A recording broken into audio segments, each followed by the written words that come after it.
अपने कॉलेज की पढ़ाई खत्म होते ही प्रेम ने पिता के कारोबार की तरफ अपना आकर्षण प्रकट किया, परंतु उसके पिता ने उसे ये कहते हुए रोक दिया कि अभी उसके घूमने फिरने के दिन हैं। प्रेम के पिता एक बड़े आदमी थे। वो बहुत ही दयालु एवं दानी स्वभाव के धनी थे। समाज में उनकी पहचान पैसों एवं व्यक्तित्व के धनी सेठ जी के रूप में थी।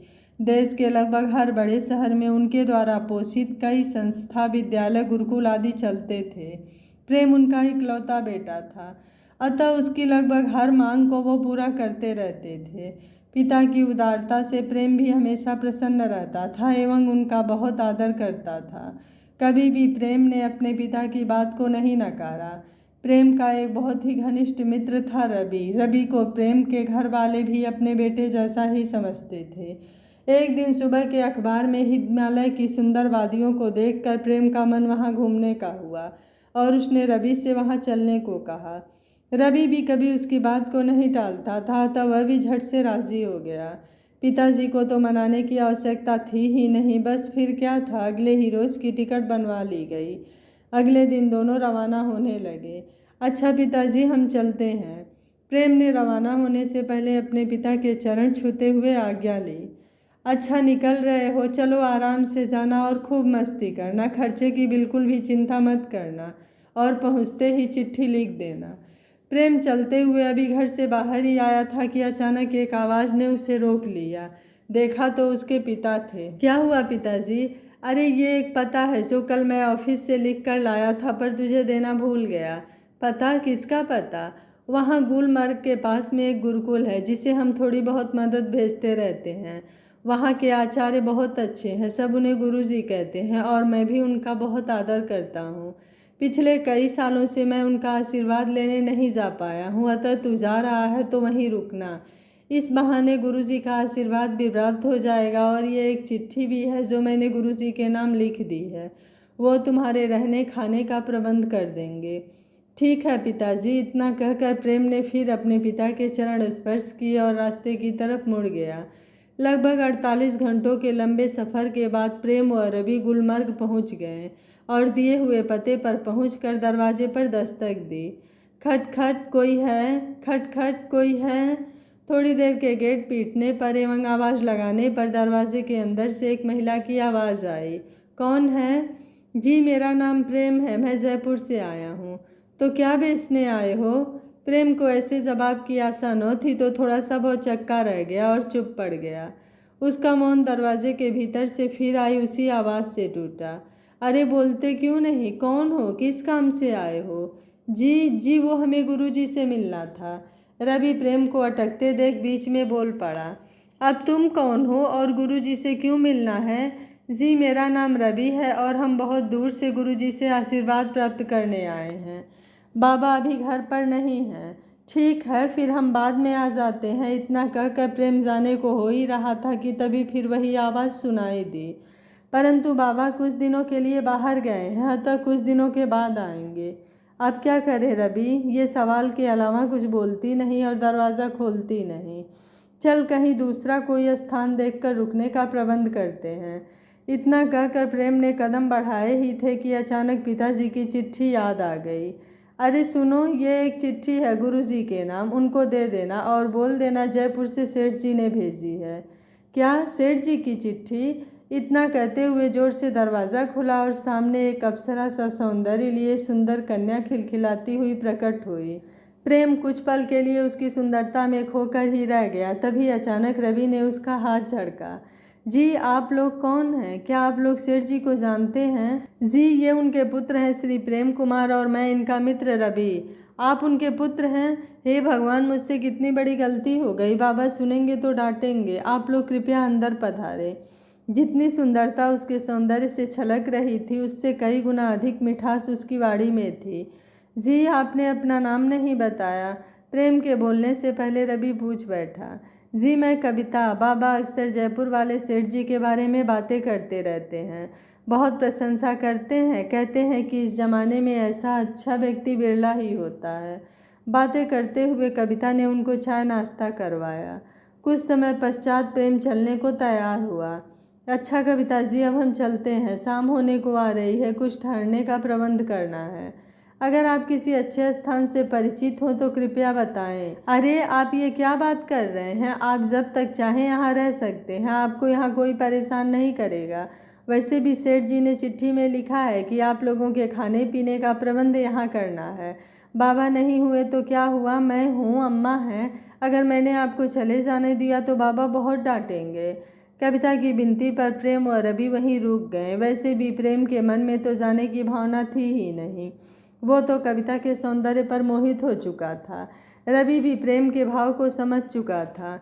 रवि व प्रेम दिन भर आसपास घूमते फिरते, फिर शाम को वापस वहीं आ जाते और देर रात तक कविता के साथ आसपास की जगहों की जानकारियां लेते और अपने आसपास के दर्शनीय स्थलों के बारे में उसे बताते।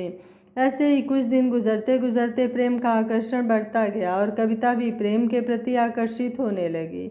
परंतु उनका प्रेम निःशब्द था, कोई किसी से कुछ नहीं कह रहा था।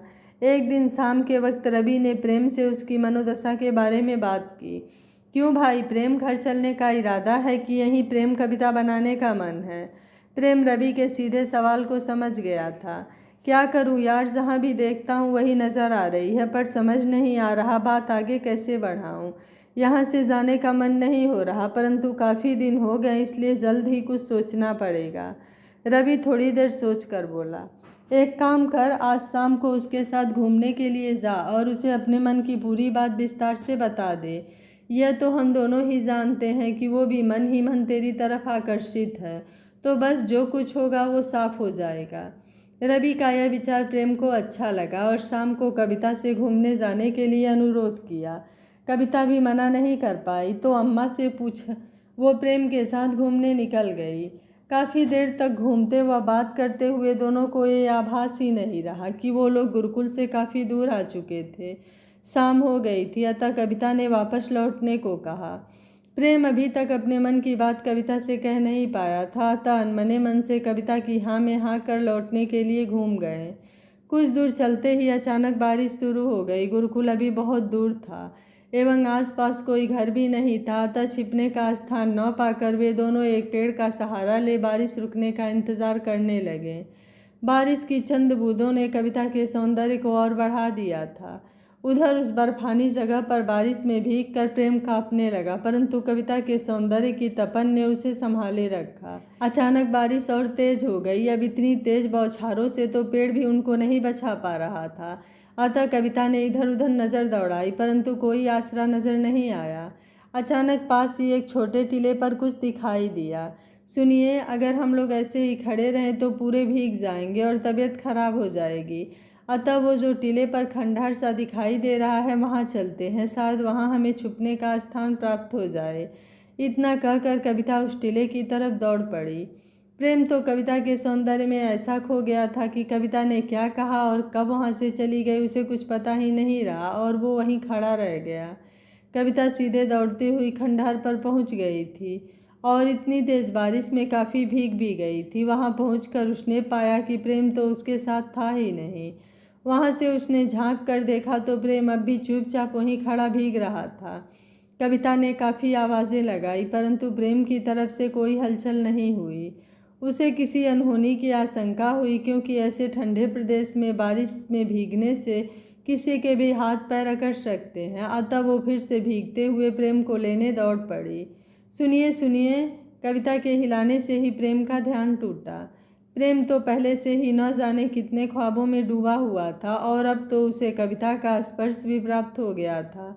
अतः फिर वह अपने सपनों में डूबने लगा, परंतु फिर कविता के हिलाने से वो स्वप्नलोक से लौट आया। सुनिए, यहाँ आपकी तबीयत खराब हो रही है, आइए चलिए, वहाँ उस टीले पर एक सुरक्षित स्थान है, वहाँ हम रुक सकते हैं। इस बार कविता प्रेम का हाथ पकड़कर ही उसे खींचते हुए ले जा रही थी और प्रेम तो मानो कि जैसे उड़े जा रहा था, परंतु अब वह सचेत होकर कविता के स्पर्श का अनुभव ले रहा था। टीले पर पहुँचते पहुँचते कविता व प्रेम काफ़ी भीग चुके थे। कविता तो तरबतर थी, क्योंकि वो तो प्रेम से दुगनी भीगी थी। कुछ देर तक दोनों ऐसे ही बैठे रहे, परंतु बारिश नहीं रुकी, बल्कि ठंडी हवा और चलने लगी। बारिश में भीगने की वजह से कविता को ठंड लगने लगी और वो अपने दोनों हाथों से घुटनों को भींचे हुए कांपने लगी।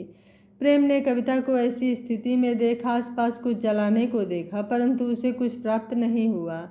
उस खंडहर में उसे केवल कुछ सूखी लकड़ियां मिली, पर उन्हें जलाने के लिए कुछ नहीं मिला।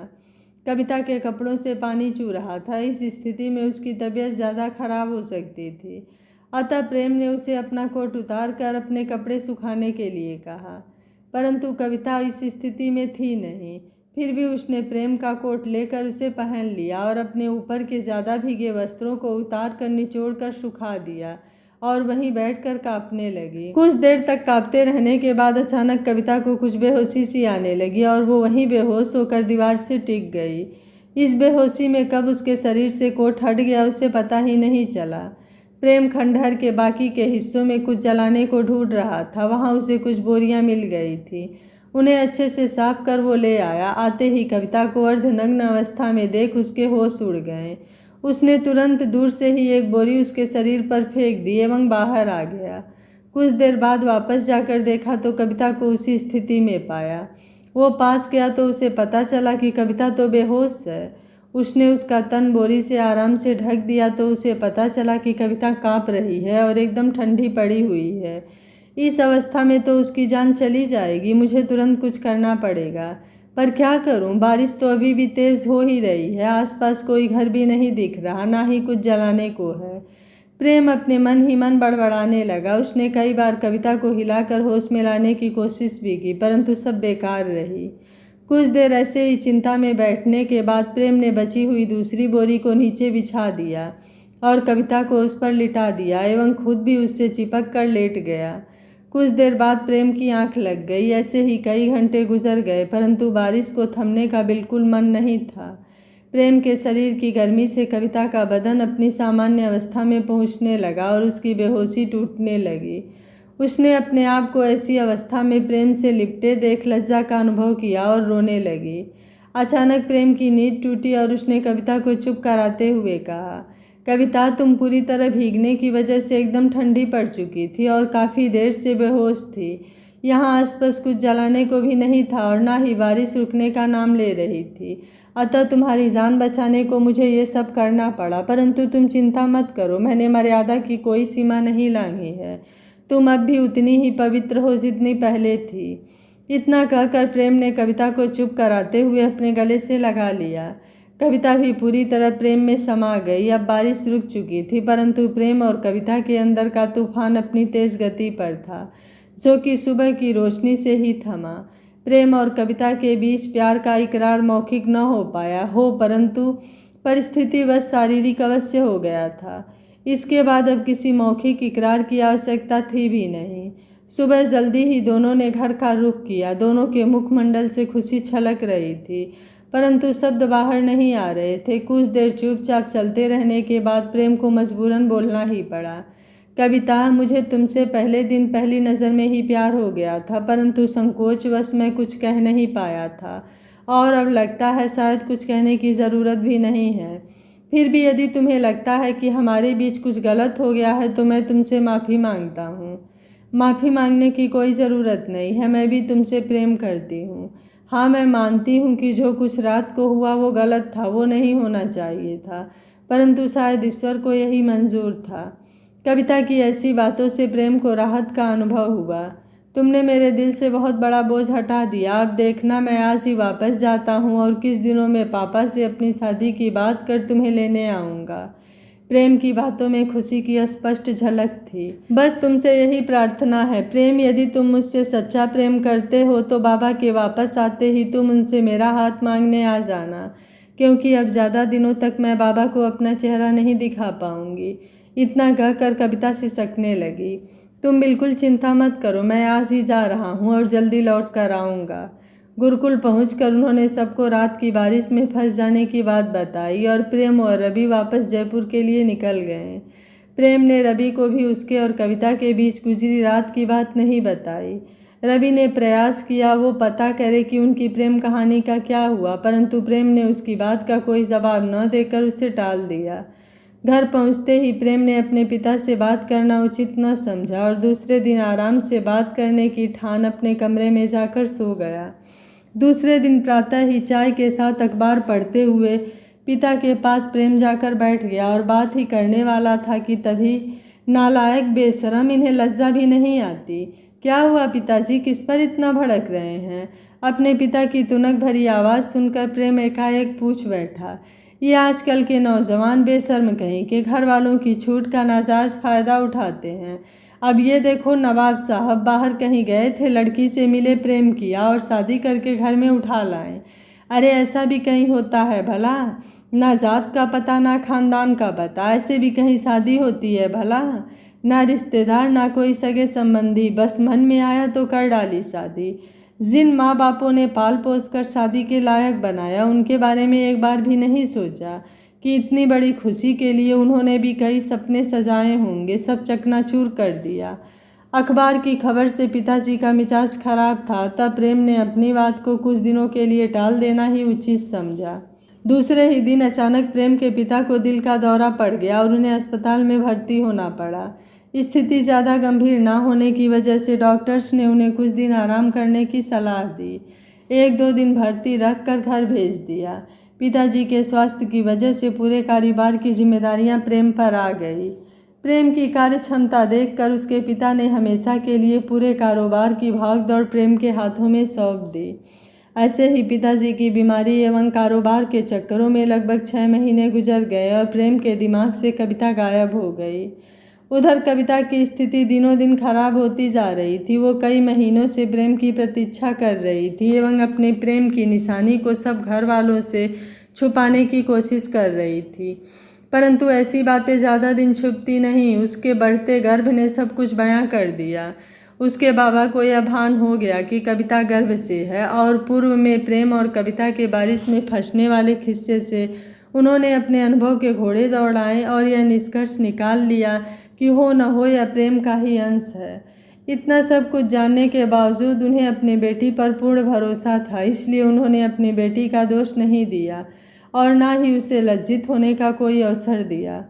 परंतु कुछ दिनों बाद में यह बात समाज के सामने आ जाएगी, इस भय से एक दिन उन्होंने उससे पूछ ही लिया, कविता बेटा प्रेम कब आएगा? अब तो कई महीने बीत गए हैं और तेरे पास बस कुछ ही समय शेष है। अपने बाबा की बात सुनकर कविता रो पड़ी और रोते हुए बोली, बाबा मुझे माफ़ कर दो, यह सब मैंने जानबूझकर नहीं किया।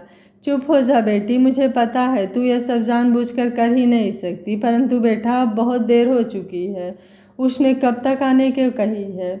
बाबा उसने कहा था कि वो जाते ही अपने पिता से बात करेगा और जल्दी लौट कर आएगा, परंतु क्या पता ऐसा क्या हो गया जो वो वापस नहीं आया। कहीं उसने तुझे धोखा तो नहीं दिया ना? नहीं बाबा नहीं, प्रेम को मैंने अच्छे से जाना है, वो ऐसा कर ही नहीं सकता। तो फिर इतनी देर कैसे कर दी उसने? बेटा अब ज़्यादा दिन हम यह बात समाज से छुपा नहीं पाएंगे और यदि प्रेम शीघ्र नहीं आया तो समाज में जो इज्जत है वो भी मिट्टी में मिल जाएगी। पता नहीं बाबा उसके साथ ऐसा क्या हुआ, परंतु मैं आपकी इज्जत को मेरी गलती की भेंट नहीं चढ़ने दूंगी। क्या आपके पास सेठ जी का पता है? हाँ है तो, पर क्यों? मैं खुद वहाँ जाऊंगी, आप मेरी कल की ही टिकट बनवा दीजिए। पर तू अकेली कैसे जाएगी बेटी? कुछ भी हो बाबा, अब मुझे जाना ही पड़ेगा, पता नहीं वो कौन सी मुसीबत में फंसे पड़े हैं। अच्छा ठीक है, तू अम्मा जी को भी साथ लेती जा। इतना कहकर वो बाहर चले गए और दूसरे दिन की गाड़ी से दोनों को जयपुर के लिए रवाना कर दिए। जयपुर पहुंचते ही कविता अपनी अम्मा के साथ प्रेम के घर पहुंची। वहां पर कोई बड़ा उत्सव था। पूछने पर पता चला कि आज प्रेम के पिताजी अर्थात सेठ जी का जन्मदिन है। कविता बिना किसी को कुछ बोले सीधे बीच महफिल में पहुंच गई और दूर से ही प्रेम को देखते ही सीधे आवाज़ लगा दी। प्रेम तो उसकी आवाज़ नहीं सुन पाया, परंतु उसके पिताजी ने उसकी आवाज़ सुन ली। हाँ बोलो बेटी, तुम्हें किससे मिलना है? प्रेम के पिता ने कविता को ऊपर से नीचे तक देखते हुए पूछा। जी प्रेम से। प्रेम से? क्या तुम प्रेम को जानती हो? जी हाँ। कविता की स्थिति देखकर और कुछ लोग जिज्ञासावश उसके पास इकट्ठे हो गए। अच्छा बेटी, तुम प्रेम को कैसे जानती हो? जी वो हाँ बोलना बेटी कि वो तेरा होने वाला पति है। कविता कुछ बोलती उससे पहले ही अम्मा बीच में बोल पड़ी। अम्मा की बात सुनते ही महफिल में खुसुर फुसुर होने लगी। सभी को ऐसे देखकर प्रेम के पिताजी कविता का हाथ पकड़कर कोने में ले गए और बोले, ये क्या मजाक है? मैं प्रेम का पिता हूँ और मैंने तो तुम्हें कभी प्रेम के साथ नहीं देखा। फिर अचानक ये बात कहाँ से आ गई? इतना कहकर सेठ जी ने प्रेम को आवाज़ लगा दी। प्रेम प्रेम। प्रेम आते ही कविता को देखकर चौंक गया और उसके साथ बिताए एक एक पल उसकी आंखों के सामने से गुजरने लगे। उसे अपने शादी का वादा भी याद आया। कविता को गर्व से देखकर प्रेम को और गहरा धक्का लगा। प्रेम, क्या तुम इस लड़की को जानते हो? इसका कहना है कि तुम इससे शादी करने वाले हो और ये देख रहे हो। सच सच बताओ प्रेम, क्या तुमने ही इसके साथ मुँह काला किया है? बिना डरे सच सच बोलो। प्रेम ने पहले कभी अपने पिता का ऐसा आक्रोशित चेहरा नहीं देखा था। पल भर में ही उसकी नज़रों के सामने से कविता से किया गया वादा एवं अपने पिता का दिल का दौरा, जिसके बाद डॉक्टर्स ने हिदायत दी थी कि इन्हें कोई सदमा नहीं लगना चाहिए, सब नाचने लगे। साथ ही उसे यह बात भी स्मरण हो आई जिसमें उसके पिता ने उससे कहा करते थे, बेटा पैसा आता जाता रहता है परंतु मनुष्य के द्वारा कमाई हुई उसके जीवन भर की पूंजी होती है। बेटा पैसा आता जाता रहता है परंतु मनुष्य के द्वारा कमाई हुई उसके जीवन भर की पूंजी होती है उसकी इज्जत। अगर वह चली जाए तो फिर उम्र भर वापस नहीं आती। प्रेम, तुमने मेरे सवाल का जवाब नहीं दिया। क्या तुम इस लड़की को जानते हो? प्रेम ने एक बार तो पास खड़े रवि को और देखा, फिर दया एवं मजबूरी भरी नज़रों से कविता की तरफ एवं अंत में अपने पिता की तरफ, जिनकी परछाई में उसे अपने दिल पर हाथ रख के मरीज पिता की झलक दिखाई दे रही थी, जो कह रही थी कि तूने मेरी इज्जत मिट्टी में मिला दी, मुझे अब नहीं जीना। प्रेम, एक बार फिर पिताजी की तेज आवाज़ से प्रेम चौंका। जी पिताजी, क्या तुम इस लड़की को जानते हो? नहीं पिताजी, मैं तो इसे पहली बार देख रहा हूँ। प्रेम ने पिता के जीवन एवं उनकी इज्जत के लिए एक लाचार बेबस लड़की का जीवन दांव पर लगा दिया था। प्रेम की बातें सुनते ही कविता की आंखों से आंसू फूटने लगे। चौकीदार, चौकीदार। जी साहब, इन दोनों को पकड़कर बाहर का रास्ता दिखा दो। न जाने पैसों की लालच में लोग क्या क्या करते हैं, किसी पर भी कोई पे इल्ज़ाम लगा देते हैं। जाओ और जाकर कहीं डूब मरो, परंतु किसी शरीफ आदमी पर ऐसे कीचड़ मत उछालो। अरे पैसों की आवश्यकता थी तो मुझसे सीधे आकर मांग लेती, मैं हंसी खुशी दे देता, परंतु मेरे बेटे पर झूठा इल्ज़ाम लगाने की तुम्हारी हिम्मत कैसे हुई? तुम्हारी हालत पर तरस खाकर घर से बाहर कर रहा हूँ, नहीं तो पुलिस के हवाले कर दिया होता। चले जाओ यहाँ से और फिर कभी अपना ये मनहूस चेहरा मुझे मत दिखाना। प्रेम के पिता के बातों के बाद तो कविता को केवल चुप भर रहे थे, परंतु प्रेम की चुप्पी का तीर उसके दिल पर चल रहा था। परंतु इन सब के जवाब में कविता केवल आंसू बहाते हुए बाहर चली गई। रवि ने सवालिया नज़रों से प्रेम की तरफ देखा तो प्रेम ने नज़रें झुका ली।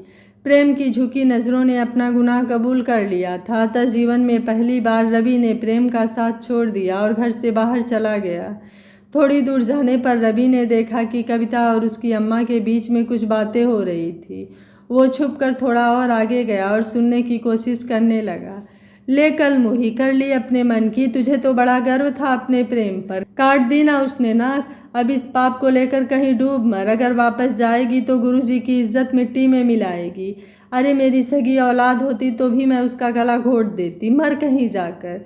मैं तो पहले ही कहती थी गुरुजी से कि गुरुजी ऐसी उल्टा माँ की औलाद को पालने से क्या फ़ायदा, परंतु गुरुजी इस दासिन की बात क्यों मानते भला। तुझ पाप को पाल पोस कर इतना बड़ा किया और तूने भी वही किया जो तेरी माँ ने किया। तेरी माँ भी तुझे पैदा कर गुरुजी के पास छोड़कर क्या पता कहाँ चली गई। ना तेरे बाप का पता चला और ना ही तेरे इस पाप के बाप का पता चलेगा। मैं तो चली घर, अब दोबारा अपना मुँह मत दिखाना हमको और गुरुकुल तो आने की सोचना भी मत।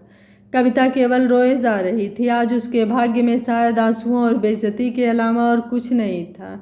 प्रेम ने तो पहले ही भरी महफिल में उसे पहचानने से मना कर दिया था। अब अम्मा ने भी उसे वहीं रोते हुए छोड़ दिया, और करती भी क्या। ऐसी बेइज्जती को अपने सिर पर ढोकर वापस तो नहीं ले जा सकती थी। कविता रोते हुए सीधी चली जा रही थी बिना मंजिल, क्या पता उसे जाना कहाँ था। रवि छुपकर उसका पीछा करता रहा। अंत में थक कर कविता एक जगह बैठ गई और अपने कर्मों को कोसने लगी और दहाड़े मार मार कर रोने लगी। जीवन में पहली बार वो अपनी माँ को याद करने लगी। रवि से उसका रोना देखा न गया एवं वो उसके पास पहुँचा। चुप हो जाओ बहन। रवि जी, आप तो मुझे जानते हैं ना, आपने मुझे पहचान लिया, फिर प्रेम जी ने मुझे पहचानने से क्यों इनकार कर दिया। कविता के रूधे गले की पुकार रवि का दिल चीर रही थी। बहन, ये ज़माना ऐसे ही मर्दों का है जो पल पल बदलते हैं। ऐसे दगाबाजों के छलावे से हम जैसे भोले लोग कभी नहीं बच पाते। परंतु तुम चिंता मत करो और अपने को बेसहारा मत समझो, मेरे साथ चलो। नहीं रवि जी, मैं आपके साथ इस हालत में नहीं चल सकती। मैंने अपने बाबा की इज्जत के खातिर उनका घर छोड़ा, प्रेम की इज्जत के खातिर बिना सवाल किए उसका घर छोड़ा। अब आपके माथे पर कलंक नहीं लगा सकती। कलंक? कैसा कलंक? और मैं नहीं डरता किसी कलंक से। आप मेरी बहन की तरह मेरे पास चल कर रहें। नहीं भैया, आपने मुझे अपनी बहन का दर्जा दिया, यही काफ़ी है। अब तो मेरी और भी जिम्मेदारी बनती है कि मैं अपने भाई पर कोई कलंक ना लगने दूं। फिर भी यदि तुम मेरी मदद करना चाहते हो तो कोई ऐसी जगह बता दो जहां मैं आश्रय ले सकूं और अपनी इस प्रेम निशानी को जन्म देकर पाल सकूं, एवं जहां मेरे रहने से किसी की इज्जत पर आँच न आए। कुछ देर सोचने के बाद रवि कविता को लेकर एक महिला आश्रम की ओर चल दिया। आश्रम शहर से लगभग 100 मील की दूरी पर होगा। वहाँ की मालकिन उसकी जान पहचान वाली थी। कविता, जहाँ मैं तुम्हें लेकर चल रहा हूँ वहाँ बा सब कुछ देखती हैं। उनका व्यवहार बहुत ही अच्छा है। वहाँ सब उन्हें बा कहकर बुलाते हैं। तुम्हें वहाँ एकदम घर जैसा माहौल मिलेगा। वहाँ पहुँचते ही रवि को दूर से ही बा दिखाई दे गई और वो सीधा उनके पास पहुँचा और उनके चरण स्पर्श किए। खुश रहो। और रवि बेटा, कैसे हो? जी ठीक हूँ बा, आपका आशीर्वाद है। रवि को एक गर्भवती महिला के साथ देखकर बा ने सवालिया नज़रों से उसकी तरफ देखा। बा, यह मेरी मुँह बोली बहन है कविता। बेचारी मर्द जात की सताई हुई है, आपका आश्रय चाहती है। बा ने हंसकर कविता को गले से लगा लिया और अपने साथ बैठा लिया।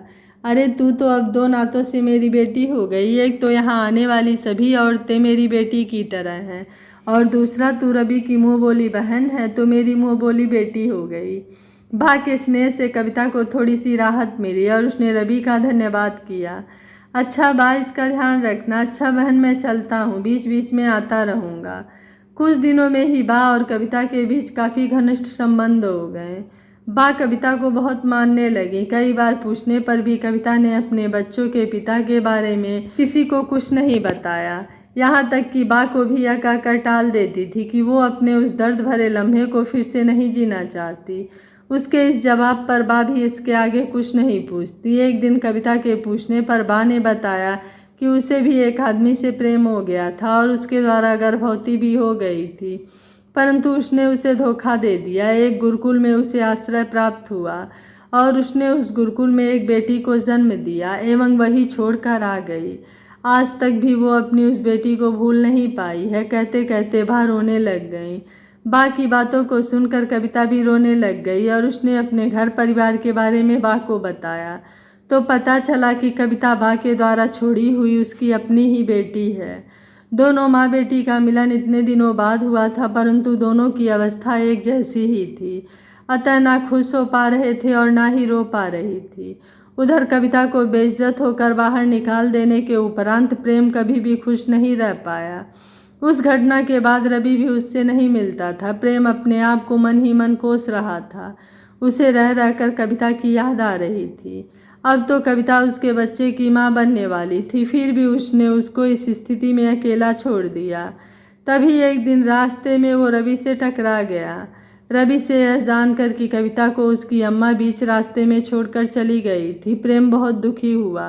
परंतु प्रेम के द्वारा बार बार पूछने पर भी रवि ने उसे कविता के बारे में कुछ नहीं बताया। कुछ महीनों के बाद कविता ने एक पुत्र को जन्म दिया। कविता एवं बा के स्नेह में पुत्र बढ़ने लगा। उधर प्रेम कविता एवं अपनी संतान की याद में तड़पता हुआ कमजोर होता रहा। इसी बीच कई बार उसके पिता ने उसके शादी की बात की, परंतु उसने टाल दिया। एक दिन रवि से प्रेम के बदलते रवैये के बारे में हुई चर्चा पर प्रेम के पिता को पता चला कि कविता प्रेम के बच्चे की ही माँ बनने जा रही थी एवं प्रेम ने उनकी इज्जत व नाम के खातिर उसे त्याग दिया। इस बात से वो खुद सोच में थे कि प्रेम पर क्रोध करे या उस पर गर्व करें। उन्होंने एक दिन प्रेम से कविता के बारे में विस्तार से बात की तो जवाब में प्रेम केवल रोता रहा और बार बार कविता का नाम ले लेकर उससे माफ़ी मांगता रहा। रवि सब कुछ देखते हुए भी उनको कविता के बारे में कुछ नहीं बता पा रहा था, क्योंकि कविता ने उसको कसम दिला रखी थी। एक दिन अचानक प्रेम की तबीयत खराब हो गई। डॉक्टर ने जांच के बाद उसको हवा पानी बदलने को कहा, परंतु प्रेम तैयार नहीं था। रवि को यह एक अच्छा अवसर मिला जब कसम भी नहीं टूटती और प्रेम को कविता से मिलाया जा सकता था। उसने डॉक्टर की बात का जिक्र करते हुए उसे बाहर घूमने जाने का विचार प्रकट किया, जिसे प्रेम के पिता ने तुरंत स्वीकार कर लिया और प्रेम को भी मजबूरन रवि के साथ जाना पड़ा। घूमते घूमते रवि एक दिन प्रेम को उस आश्रम के रास्ते में लेकर आ रहा था जिस आश्रम में कविता रहती थी। प्रेम उस आश्रम से परिचित था क्योंकि समय समय पर उसके पिता उसे इस आश्रम को मदद हेतु कुछ दान देकर भेजा करते थे। रवि, क्या यह वही आश्रम है जहाँ हम अक्सर आया करते थे? और क्या नाम है उनका? हाँ, बा रहती हैं जहाँ। हाँ, यह वही आश्रम है। तो रोकना, अंदर चल, बा का आशीर्वाद लेते हुए चलते हैं। कई साल हो गए उनसे मिले हुए। रवि भी इसी ताक में था तो वो उसे लेकर आश्रम में चला गया। बा, कौन रवि? हाँ बा, मैं, और देखो साथ में कौन आया है। अरे प्रेम बेटा, काफ़ी दिनों बाद आए हो। घर पर सब ठीक है ना? तुम्हारे पिताजी कैसे हैं? हाँ बा, सब ठीक है। ये बच्चा कौन है बा की गोद में एक लगभग 2 साल के बच्चे को देखकर प्रेम ने अनायास ही पूछ लिया। अरे ये मेरा नाती है और रवि का भांजा। रवि का भांजा? पर जहाँ तक मुझे पता है कि रवि की तो कोई बहन नहीं है। अरे कहाँ आप लोग मेरी बहन की बातों में लग गए। बा, कुछ खिलाओगी पिलाओगी कि नहीं? चलो अंदर चलते हैं। रवि ने बा की बात बीच में ही काट दी। रवि बा को अलग कोने में ले गया और बताया कि प्रेम ही कविता के इस हालत का जिम्मेदार है एवं अब अपनी गलती पर पछता रहा है, परंतु अभी उसे कविता के बारे में कुछ नहीं बताया है और वह उसे मृत मानकर चल रहा है। बा ने अपने हाथ से बच्चे को प्रेम के पास बैठाया और रवि को अंदर लेकर चली गई। बच्चे को देखकर प्रेम के मन में अनायास ही प्रेम उमड़ने लगा और उसे फिर कविता एवं होने वाली संतान की याद आने लगी। वो सोचने लगा कि शायद अब तक मेरा बच्चा भी इसी उम्र का होता। इतना सोचते सोचते उसने बच्चे को अपनी गोद में उठा लिया और गले से लगा लिया। यह दृश्य अंदर से रवि एवं बा देख रहे थे। तभी अचानक बाहर किसी काम से गई हुई कविता आश्रम में वापस आ गई। कविता अपने पल्लू से सिर का पसीना पोंछते हुए अचानक प्रेम के सामने आ गई और प्रेम को देखते ही आश्चर्य से रुक गई। कविता को अपने सामने देख प्रेम को अपनी आंखों पर भरोसा ही नहीं हुआ। तभी अचानक बच्चा प्रेम की गोद से उतरकर कविता को माँ पुकारते हुए उसके पैरों से लिपट गया। प्रेम यह दृश्य देखकर आश्चर्यचकित हो रहा था एवं उसकी आंखों के आंसू दुविधा में थे कि बहें या रुकें। कविता प्रेम की अवस्था देख कुछ पल ठहर गई, फिर अचानक ही बच्चे को गोद में ले प्रेम से मुंह मोड़ अंदर जाने लगी। कविता रुको, कविता मुझे माफ़ कर दो कविता, कहते हुए प्रेम कविता के पैरों में गिर गया। प्रेम, मेरे पैरों से हटिए। नहीं कविता, मुझे मेरी गलतियों की चाहे जो सज़ा दो, परंतु मुझसे मुँह ना मोड़ो। तभी अंदर से रवि और बा भी आ गए। रवि ने प्रेम का पूर्ण किस्सा कविता को विस्तार से बता दिया, क्यों उसने उसे पहचानने से इनकार कर दिया था और उसके बाद से ही उसने अपनी हालत बिगाड़ रखी है। रवि की बातों से कविता यह जान चुकी थी कि जितनी वो प्रेम की याद में तड़पी है उससे कई गुना ज़्यादा प्रेम उसकी याद में तड़पा है। अतः वह प्रेम से गले लगकर रोने लगी और अपनी सारी शिकायतें करने लगी। प्रेम ने भी अपनी सारी गलतियां मान ली और माफ़ी मांगता रहा। अंत में कविता से अपने साथ आने का निवेदन किया। कविता ने बा की तरफ देखा तो बा ने खुश होकर उसे प्रेम के साथ विदा कर दिया। प्रेम के पिता भी बहू एवं पोते को पाकर बहुत खुश हुए और सभी सुखपूर्वक रहने लगे। यह कहानी आपको कैसी लगी आप मुझे अपनी राय कमेंट बॉक्स में ज़रूर दीजिएगा। वीडियो पसंद आया है तो वीडियो को लाइक शेयर एंड चैनल को सब्सक्राइब कर लीजिएगा। Thank you for watching. मिलते हैं अगली कहानी में।